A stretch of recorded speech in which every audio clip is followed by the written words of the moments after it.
She screamed at her own. On live TV, in front of the nation, Vice President Kamala Harris lost control, lashing out at Congresswoman Jasmine Crockett with cameras rolling. But what came next wasn't a fight. It was a quiet, calm sentence that flipped the entire room. What did Crockett say that left Harris speechless? Before we get to this explosive moment, tell us where you're watching from, and if you believe truth still matters, hit subscribe. We've got another jaw-dropping story coming tomorrow. The stage was set for unity. Red, white, and blue banners lined the backdrop of the nationally live-streamed Democratic National Committee town hall, where leaders were supposed to spotlight the future of the party. Vice President Kamala Harris had just been introduced to a standing ovation, smiling tightly as she approached the podium. This was her night, a keynote meant to refocus the Democratic base heading into a volatile election year. Congresswoman Jasmine Crockett was seated quietly among the final panelists, set to speak after Kamala's closing remarks. She wasn't supposed to be the story, but that changed in a heartbeat. Kamala's voice, initially warm and rehearsed, began to waver as her speech progressed. Something had shifted. Gone were the calls for party unity and coalition building. Her tone hardened. Her eyes scanned the crowd, then narrowed. With cameras rolling and press in the front row, Kamala Harris paused, then dropped the line that would instantly fracture the evening. Some people think being loud in Congress means you understand leadership. The air froze. A murmur cut across the audience, unsure whether they had just heard what they thought they heard. Kamala didn't back down. She doubled down. "You don't get to skip the line because you went viral," she snapped, clearly no longer following her teleprompter. Journalists whipped out phones. Organizers exchanged panicked glances backstage, and then the camera panned, as if directed by fate, to Congresswoman Jasmine Crockett. She was seated still, hands folded, gaze unflinching. No visible reaction, no shake of the head, just composed silence that made the moment hit even harder. Gasps echoed across the auditorium. Crockett's name wasn't mentioned, but it didn't need to be. The crowd understood. The tension pulsed like electricity as Kamala's mic dropped into an awkward silence. Crockett slowly stood. She didn't rush. She didn't flinch. She walked toward the side-stage microphone designated for panelist responses, every step measured and sure. The vice president's eyes followed her, but her face betrayed discomfort now. This wasn't how the script was supposed to go. Crockett reached the mic, placed her hand gently on the podium and waited. She didn't look angry. She looked certain. After a long pause, long enough to make the room lean forward, she finally spoke. "Respectfully, Madam Vice President," she said, voice low but firm. "I didn't skip the line. I showed up where others wouldn't." The crowd went silent. For Vice President Kamala Harris, the pressure didn't come from the Republican Party. It came from within her own. Months before the DNC town hall, whispers of doubt were getting louder. Her approval ratings had dipped below 40%.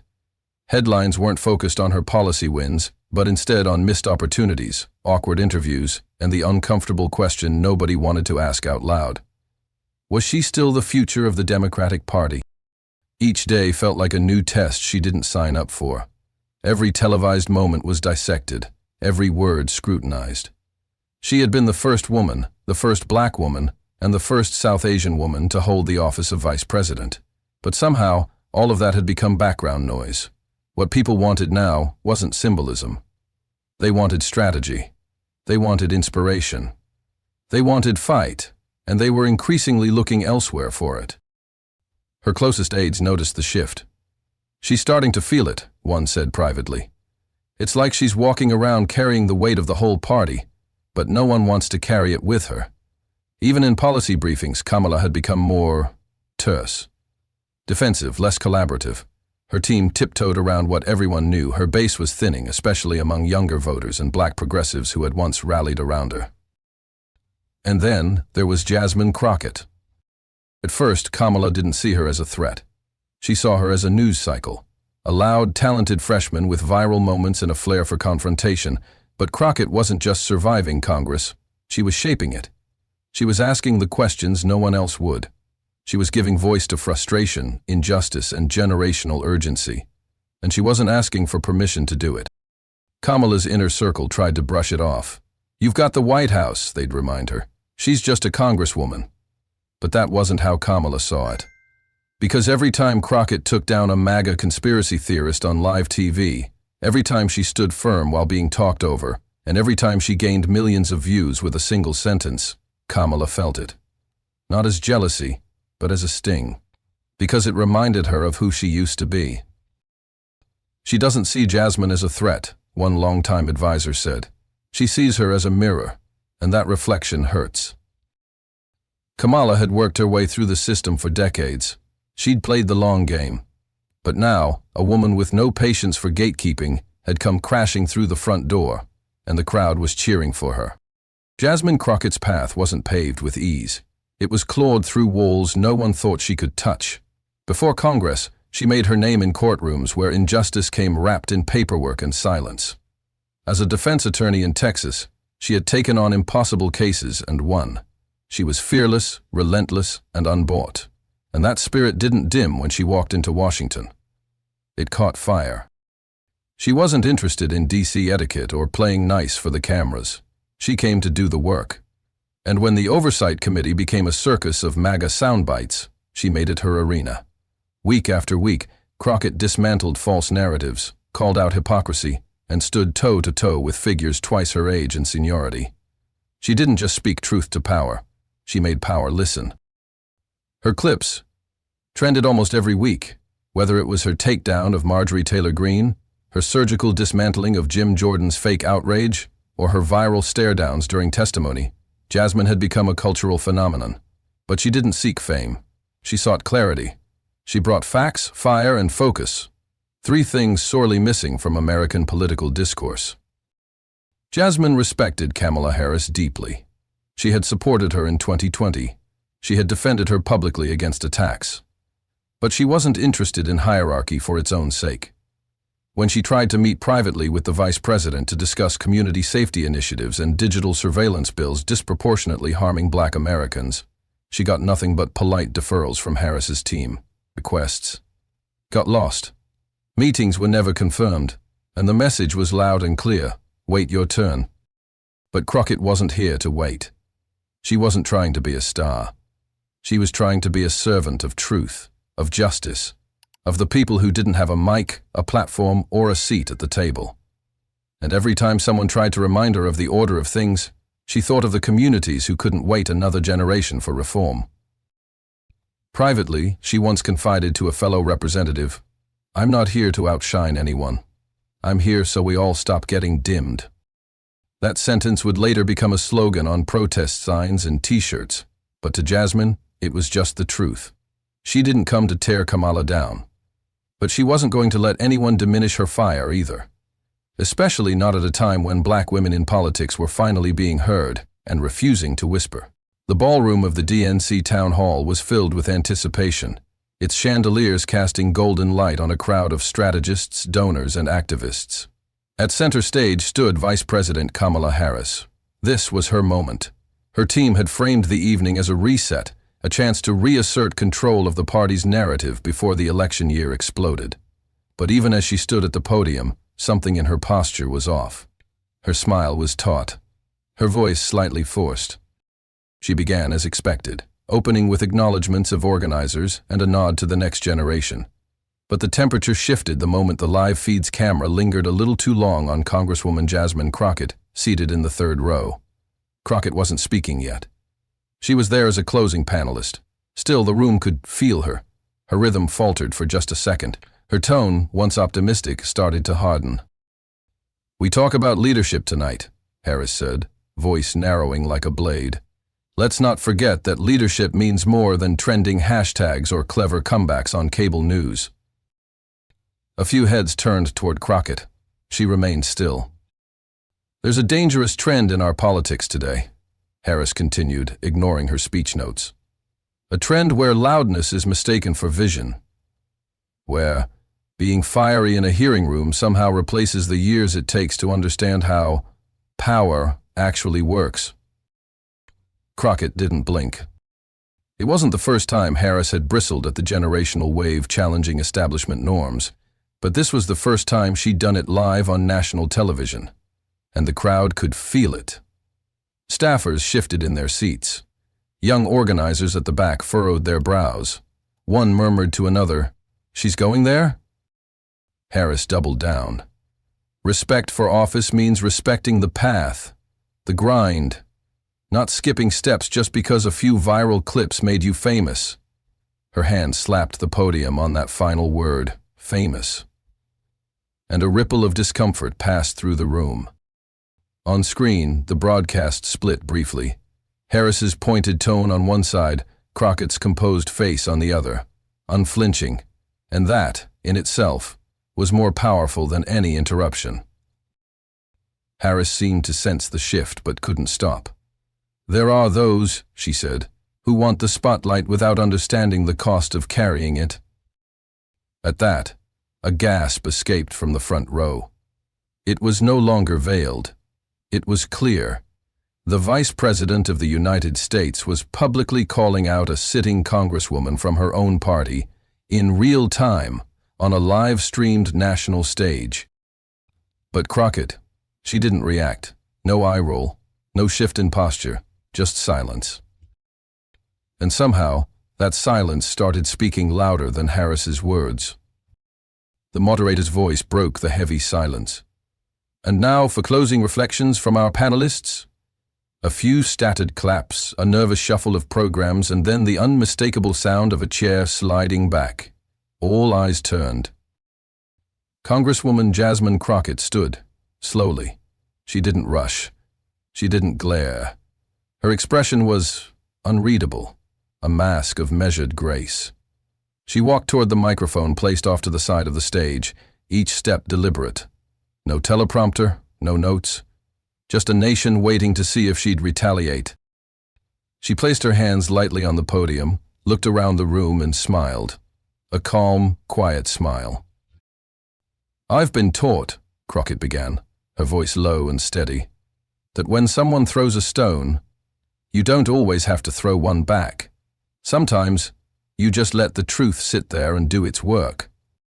The room froze. Crockett wasn't sidestepping. She was stepping in, with elegance. "I don't chase clout," she said plainly. "I chase justice, and I think both can be loud.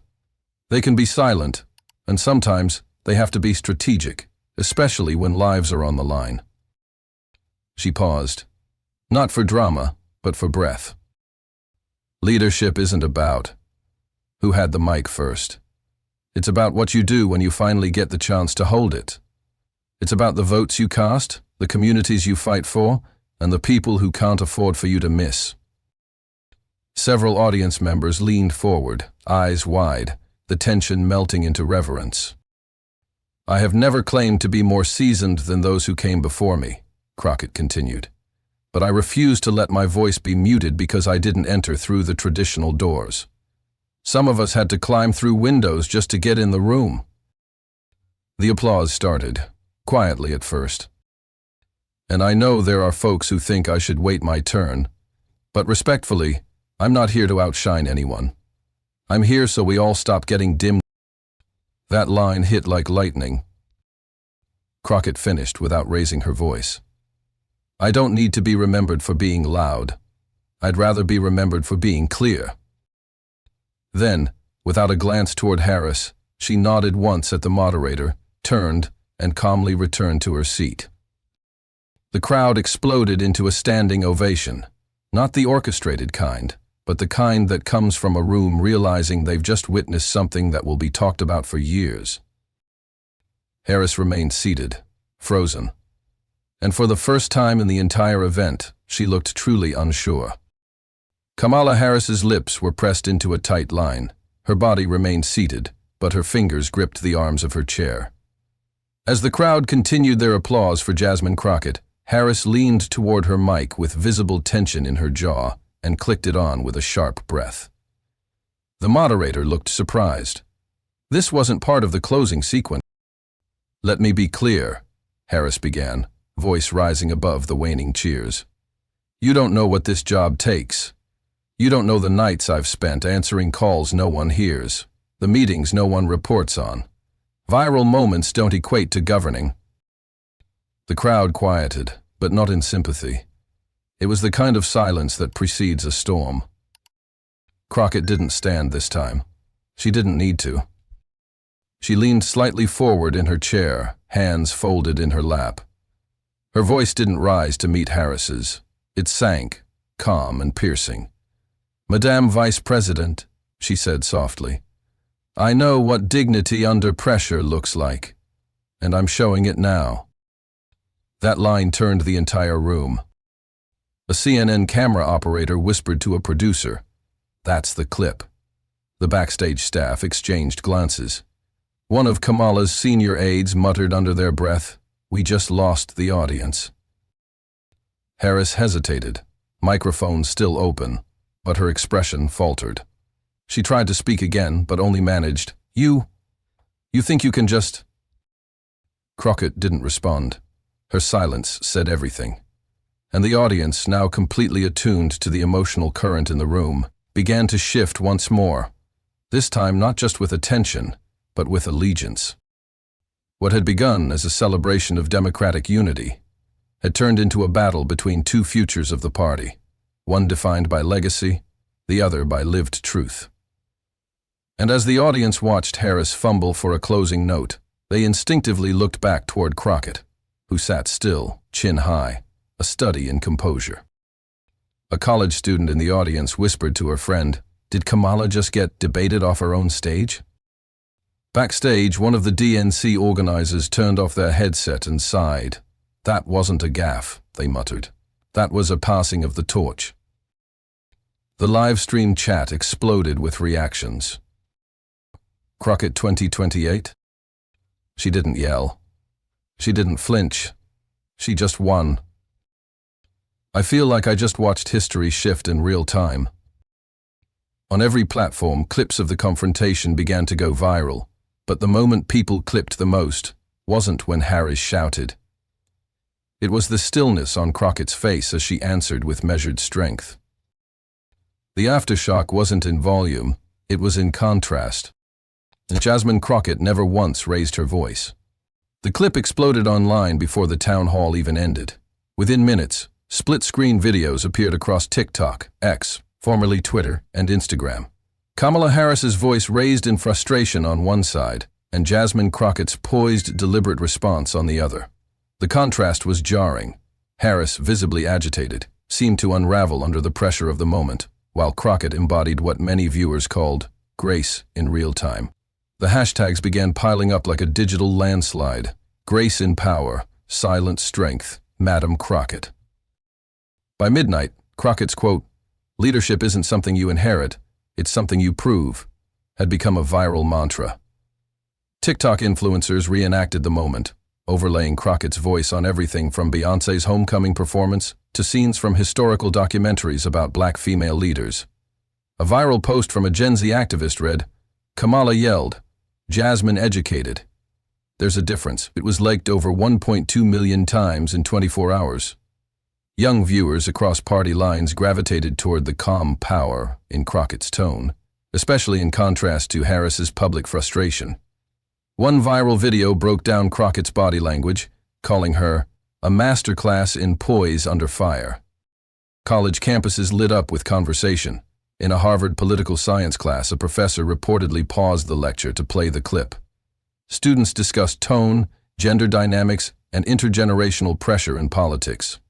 One freshman commented, "Jasmine didn't just win the argument. She made a statement for everyone who's been talked down to by someone with more power but less composure." At Howard University, where Harris once studied, a senior student tweeted, "We love Kamala, but Crockett just showed a different kind of leadership. One that listens, absorbs, and strikes back with truth, not heat." Meanwhile, on the late-night circuit, the incident dominated monologues. Stephen Colbert opened with, "When the vice president came for Crockett, Crockett calmly handed her a lesson plan." Trevor Noah, guest hosting on a special, joked, "It was like watching a windstorm try to knock over a mountain." The crowd erupted. Celebrities chimed in too. Kerry Washington posted a still of Crockett standing at the mic, captioned simply, "Read her," without raising a voice. Gabrielle Union added, "This is how you handle being underestimated. Watch and learn." Even normally quiet figures like Ava DuVernay reshared the clip, with the comment, "Dignity doesn't need volume." The public reaction spilled beyond social media into everyday conversation. Barbershops, beauty salons, churches, and brunch tables buzzed with discussion about the moment. Mothers told their daughters, "That's how you stay grounded." Grandfathers forwarded the clip in family group chats with pride. One pastor used Crockett's quote as the foundation of a Sunday sermon titled, "Proving Your Leadership with Integrity." Moderate and independent voters, who had once expressed skepticism about the younger crop of Democrats, began softening their stance. A viral Reddit thread titled, "Crockett just gained my respect," amassed thousands of upvotes. The top comment read, "I'm not a fan of theatrics in politics, but that woman didn't flinch, didn't shout, and still owned the room. That's leadership." Even across party lines, conservative viewers admitted Crockett's discipline struck a chord. On a Fox News phrased, usually a hostile place for any Democrat, one comment stood out. "I don't agree with her politics, but that was powerful. She didn't lose her cool. She didn't grandstand. She just stood."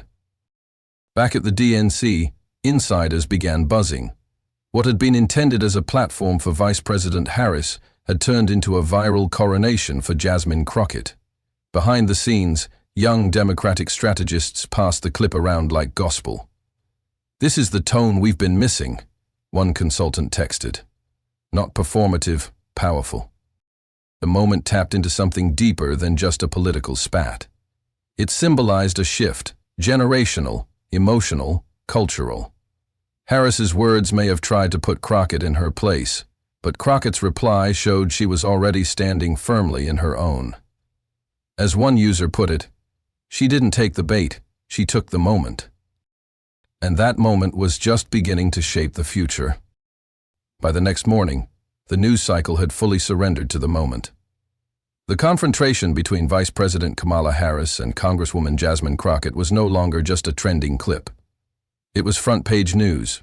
The New York Times ran the headline, "Two generations, one stage, and a moment that shook the party." The Washington Post called it, "The silence that roared," referencing Crockett's calm retort and the seismic reaction it unleashed. Even USA Today pushed the story above the fold, a rare move for a town hall moment. Cable networks scrambled to frame the moment. CNN brought on former campaign strategists and political body language experts. One analyst, clearly impressed, said, "Jasmine Crockett did in 2 sentences what most Democrats have failed to do in years. She commanded respect without aggression." On MSNBC, Rachel Maddow opened her segment with a still image of Crockett mid-sentence and simply said, "This is how you rewrite the rules." Over on NPR, the tone was quieter but no less clear. One commentator remarked, "It was not just a generational clash. It was a collision between authenticity and performance, and authenticity won." Within hours, nearly every major outlet had published some version of the same conclusion. Crockett didn't just respond. She reframed the entire event. The town hall, originally planned as a celebration of Democratic unity, had become a turning point in the internal dynamics of the party. Several editorials labeled it a passing of the torch, not in age alone, but in style and substance. The Atlantic published an essay titled, "When Quiet Power Becomes Loud," while Politico asked bluntly, "Has Kamala Harris lost her mandate?" And then came the polls.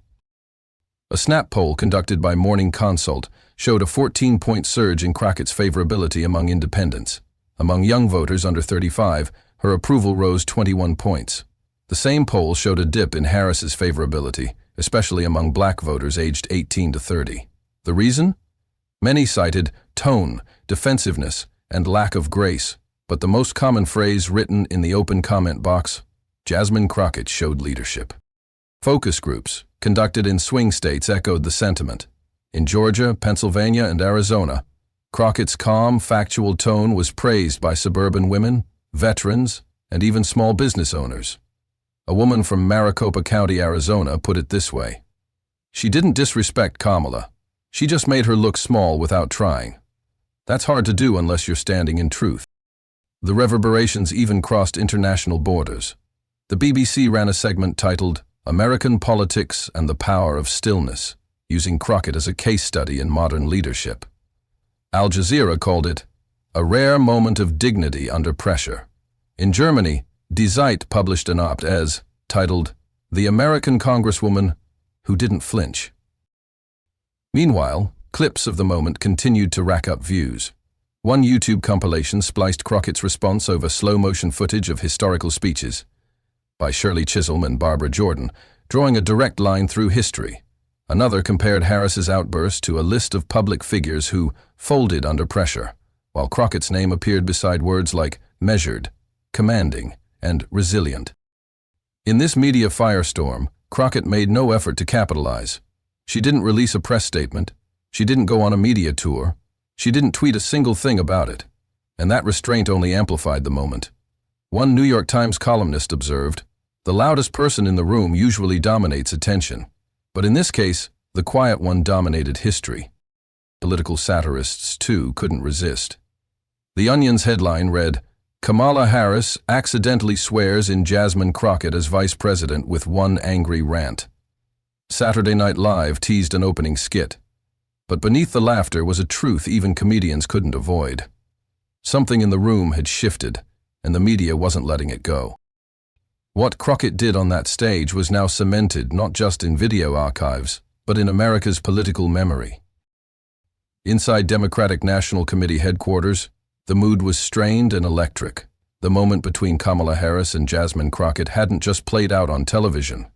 It had detonated inside the Democratic ecosystem, like a controlled explosion. Group chats between staffers were flooded. Strategists whispered about optics. Communications teams updated talking points, unsure whether to lean in or lie low. And then the phone calls started.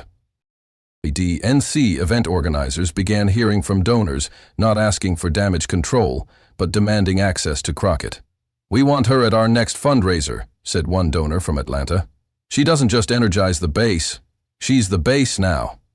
Crockett's team, caught off guard by the deluge, found themselves fielding dozens of speaking invitations, not just from grassroots groups, but from high-dollar galas previously reserved for presidential hopefuls. Meanwhile, Kamala Harris's office went dark. Her scheduled press hit for the following afternoon, an interview with MSB's J.O.G. Reed, was quietly canceled with no explanation. Aides issued a brief statement to press. The vice president remained focused on her work for the American people, but the silence said more than the words. On Capitol Hill, the narrative was clear. Kamala Harris had been rattled. Jasmine Crockett had not. Behind closed doors, the pressure mounted. Several party officials, particularly those from swing states, began pressing Harris's office for outreach. "You can't ignore what happened," one DNC insider texted a Harris staffer. "If you don't engage, it looks like retreat." A few party elders even began privately floating the idea of a public show of unity, a photo op, a joint statement, anything to close the widening perception gap between the two women. But the Harris camp resisted. "We're not going to feed the media circus," said one advisor. Crockett, on the other hand, was unbothered. She hadn't posted about the event, she hadn't issued any statements, but that Sunday, she uploaded one photo to her Instagram, her and her staff serving food at a community shelter in Dallas. No makeup, no suits, just her in jeans and a hoodie, handing a plate of food to a teenage boy. The caption was just 5 words. Service over status. Always that. The post went viral. Within hours, journalists were resharing it. Influencers clipped it into TikToks, pairing it with Crockett's line from the town hall.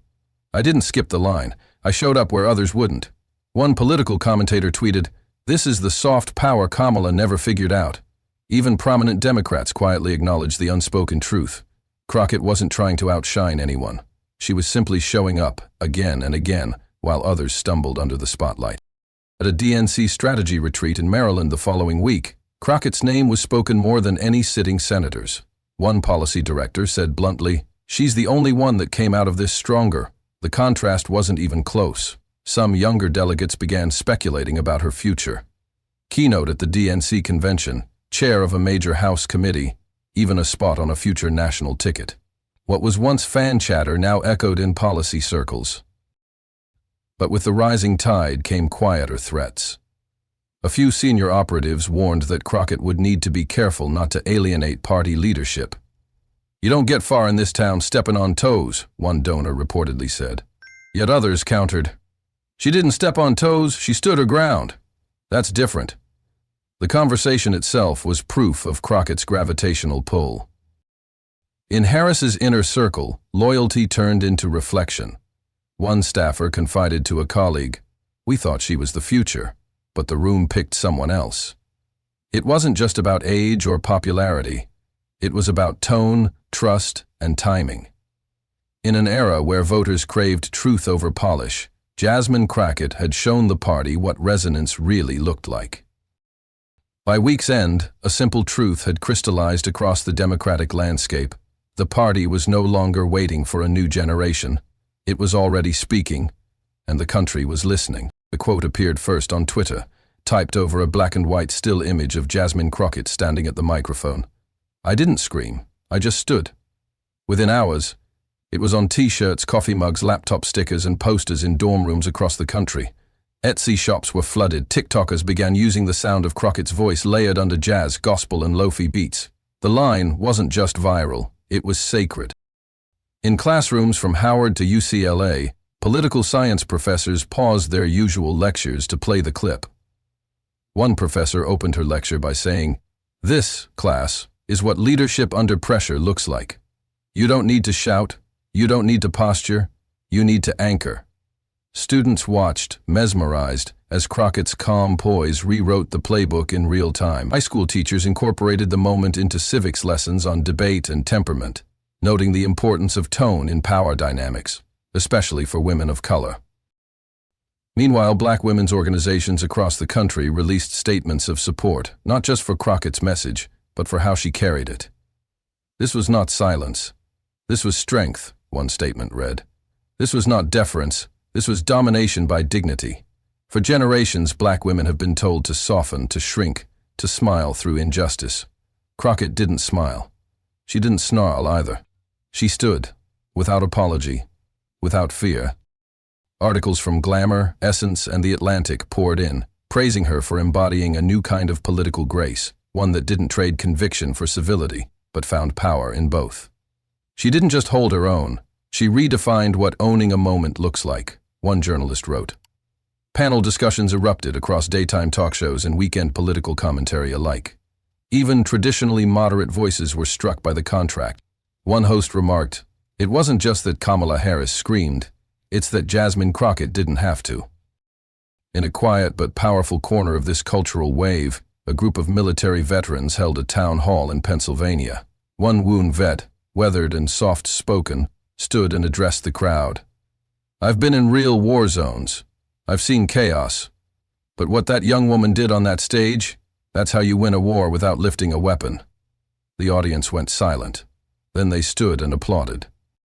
By the week's end, it wasn't just a viral moment. It was a cultural reset. Jasmine Crockett had become more than a congresswoman. She had become a blueprint. Inside the White House, the briefing room fell uncannily quiet when reporters pressed Karine Jean-Pierre about the viral town hall moment. She sidestepped gracefully, saying only, "The Vice President remains focused on delivering results for the American people." But the reporters didn't move on. Follow-up questions came like waves. Has she spoken to Congresswoman Crockett? Does the White House still consider this a united ticket? The pressure was palpable. Behind the scenes, senior Democratic officials were already engaged in hushed conversations. One high-ranking strategist from Pennsylvania, on a Zoom call with colleagues, didn't hold back. "We cannot afford a 2028 nominee who melts down on stage, especially not when her challenger looks like the future," he said bluntly. "Kamala's got a decision to make, reframe or step back." The problem wasn't just perception, it was math. Overnight polling revealed a double-digit dip in Harris's favorability among Gen Z Democrats. Independents viewed the confrontation as embarrassing, but more concerning was the quiet shift among major Democratic donors. Several redirected their contributions to congressional PACs, specifically requesting Crockett's inclusion on future national tickets. One donor, previously a Kamala bundler, said off the record, "Jasmine has what we thought Kamala would become." And then came the whispers. Cable news panels, political newsletters, and Sunday shows began to ask the question out loud: would Jasmine Crockett run? She had denied it before. Her office reiterated she was focused on her district, not higher office. But the silence between the denials told another story. Voters were no longer asking if Crockett should run. They were asking when. Democratic clubs across the country launched draft Jasmine petitions. The hashtags Crockett 2028 and VP Jasmine trended for days. In Ohio, a state with a crucial Senate race, a Democratic candidate asked if Crockett could headline one of their rallies. "She brings a room," the campaign manager said, "and right now, we need someone who can carry the room in the argument." Meanwhile, Harris's office wrestled with a response strategy. The options were limited: apologize, ignore it, or try to reset with a joint appearance. All three came with risk. Apologizing might appear weak. Ignoring it might make her look aloof. A joint appearance might make the contrast worse. One advisor reportedly said, "She tried to humiliate Jasmine, but she may have just crowned her successor." And that's where the irony hit hardest. In attempting to reassert her dominance, Kamala Harris had unintentionally handed the keys to the next generation. Not through concession, but through exposure. She had given the spotlight to someone who didn't beg for it, but made the most of it when it arrived. Jasmine Crockett didn't scream. She didn't retaliate. She didn't campaign. And yet, by simply standing her ground, she now stood taller than ever, while an entire party looked up and asked, "What comes next?" The stage is empty now. The banners have come down. The applause, the tension, the viral swell faded into the rhythm of the next day's news cycle. But one image lingers. Jasmine Crockett standing still, Kamala Harris mid-shout, and a crowd caught between the past and the future, watching power shift in real time. A slow montage plays. Harris, clenching the podium, her voice sharpened by frustration. Crockett rising from her seat, face unreadable, spine unshaken. The room divided, not by party lines, but by posture, by tone, by legacy. Then comes the folder. The photo of Crockett's team, sleeves rolled up at a local shelter the morning after the event. No interviews, no press conference, just action, just presence. And finally, the voice. Barack Obama, in an old clip from a campaign trail years ago, saying, "You don't raise your voice to lead, you raise your standards." Over that, a cut to Crockett's calm response on stage. "I didn't skip the line. I showed up where others wouldn't." Later, in an age of outrage, one voice delivered clarity, not by echoing the noise, but by outlasting it. Jasmine Crockett didn't just win a moment. She reshaped what leadership looks like for a generation that's tired of empty performance. She didn't respond with anger. She responded with history, with community, with grit. In the silence that followed Kamala's outburst, Crockett gave the country something rare, a reminder that poise is power, and grace under fire is still revolutionary. And now, the final line plays again, the one that cracked the dam and let the future in. "I wasn't loud. I was just right." That sentence, simple and still, said everything America needed to hear. Not because it shouted, but because it landed. So now we ask you, if you believe leadership isn't about volume, but values, if you believe political debate still has room for dignity, truth, and strength that doesn't scream, then subscribe. Join this movement, because the louder they yell, the more we'll keep listening to the quiet facts, the ones that change history not with a roar, but with a reckoning.